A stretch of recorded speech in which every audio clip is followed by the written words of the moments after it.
Alright, we're here to talk about fit and finish.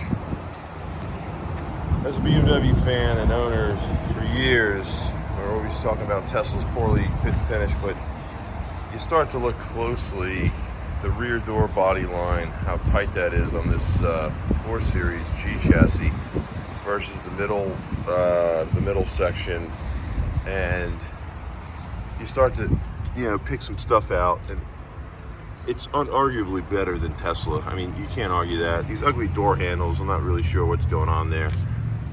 Back to the old days on that. But you start to look at some of the fit and finish, and for a company that's been in business this long, you start to notice that things are not lining up like they once did, especially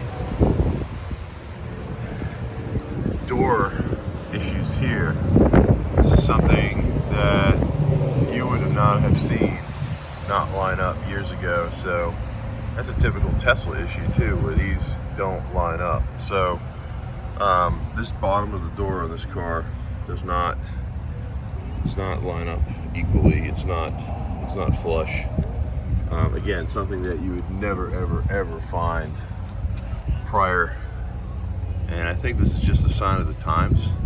The fit and finish, they just people are just assuming that we don't have any problems, but rubber gaskets, of course, undoubtedly better than Tesla. I mean, there's no argument whatsoever.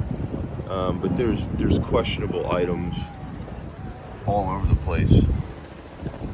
And there's not, if you look at this panel here, we've got a panel that's not lined up properly with a tight seam.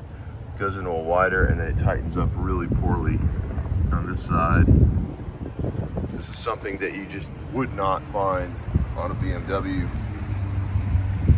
I mean, on an F chassis, it would be really difficult to find. This enormous grille, which I hate to say it, it's kind of growing on me. I think in I form, basically this would be the i4, except it would be electric. BMW took the gas car and just slammed some electric batteries and motors in it. They didn't change the chassis whatsoever. They say they want to slowly acclimate people to the change. But you can see the seam here, much bigger. We can see kind of inside the hood.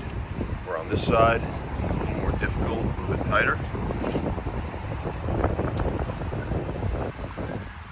So things not assembled the way they used to be, although I would say 5,000% better than Tesla still.